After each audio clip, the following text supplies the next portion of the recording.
Sekarang banyak orang emosi, banyak faktor yang menyebabkan itu.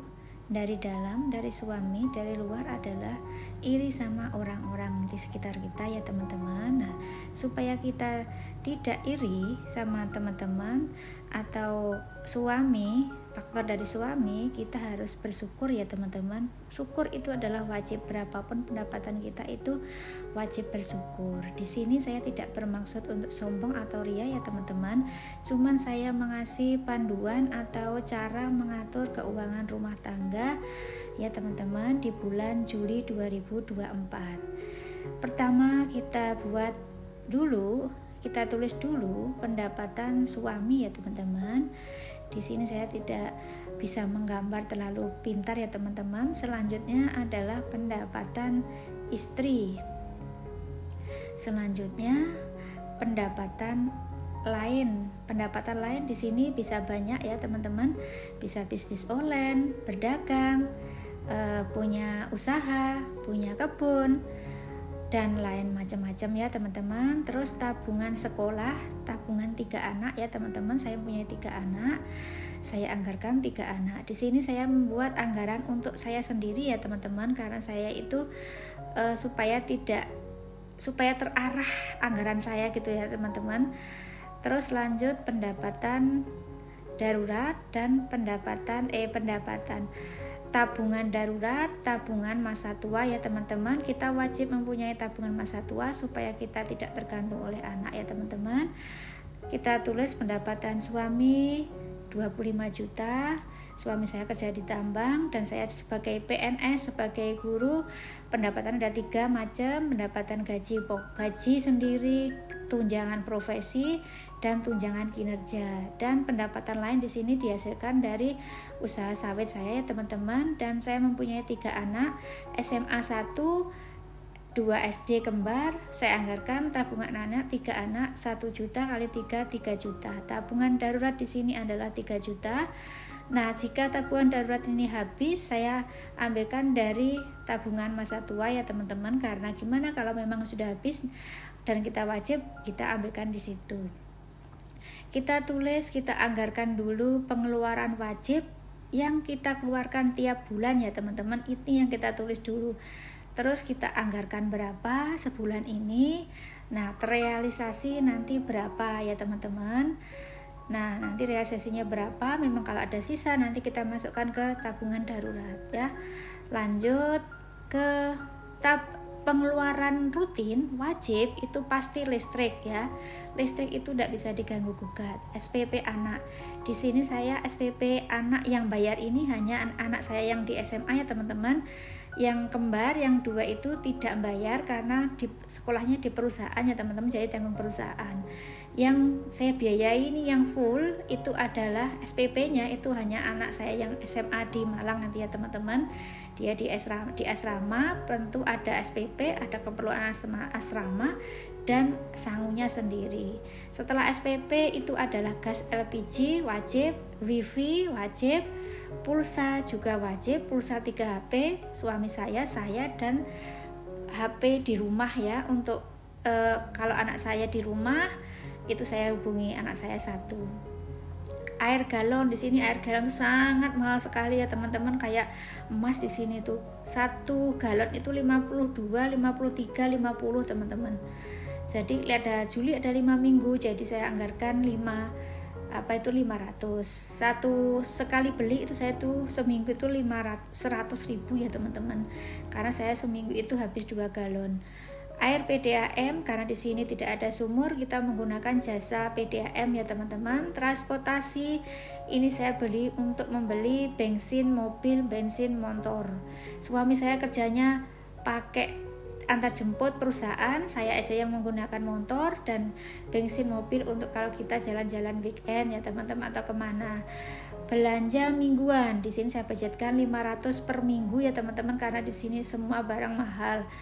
Lanjut belanja bulanan. Ini belanja bulanan ini adalah belanja yang kering-kering ya, plus beras di sini ya teman-teman.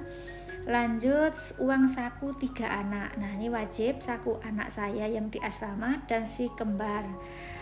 Yang selanjutnya adalah untuk orang tua ya teman-teman, wajib orang tua ini karena kita sudah di jasa kita pada orang tua, sedekah tidak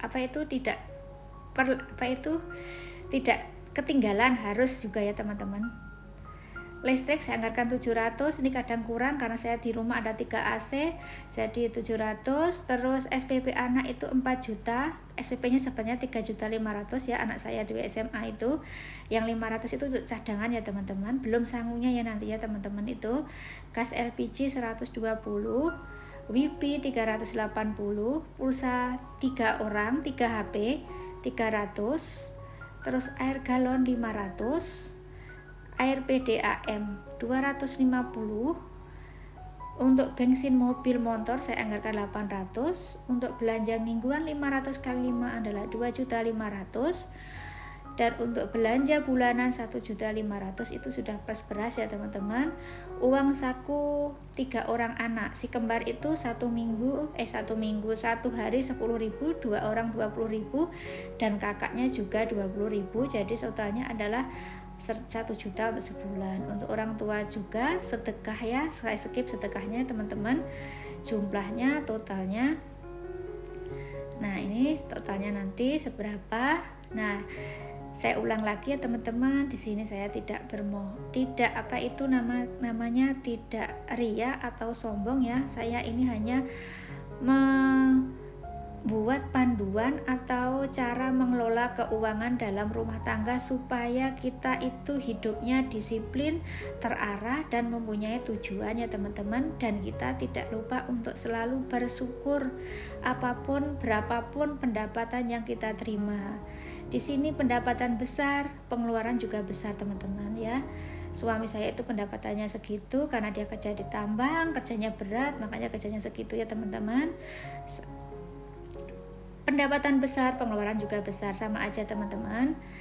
Lanjut, dijumlahkan di total, ternyata jumlahnya untuk pengeluaran wajib saya yang perlu saya keluarkan setiap bulan itu yang saya anggarkan ini ya, yang saya anggarkan ya ini ya teman-teman, 13.550. Realisasinya untuk realisasi bulan Juli, berarti kita nunggu bulan Juli. Nah untuk gajian suami saya itu biasanya per tanggal 25 ke atas ya teman-teman, 25, 26 nah ke atas. Jadi ini sudah gajian, maka saya anggarkan ya teman-teman. Pengeluaran tidak wajib atau tidak rutin ya teman-teman. Contohnya di sini kalau kita emak-emak belanja online kan biasanya suka kalap kan teman-teman, emak-emak itu belanja online. Nah ini saya anggarkan juga ya teman-teman. Terus jalan-jalan, kalau kita weekend perlu kita budget untuk jalan-jalan ya teman-teman, untuk refreshing supaya kita itu menikmati hidup.